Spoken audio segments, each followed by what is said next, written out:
Нещо общо с източната търговска компания? Пирате? Обесете го.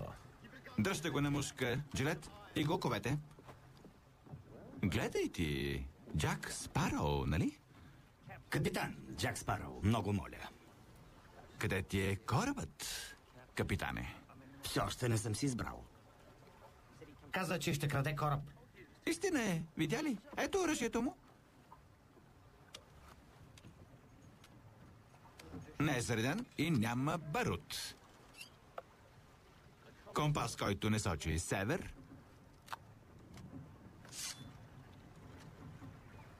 Почти бях убеден, че е дървена. Ти си най-жалкият пират, за когото съм чувал. Важното е, че си чувал за мен.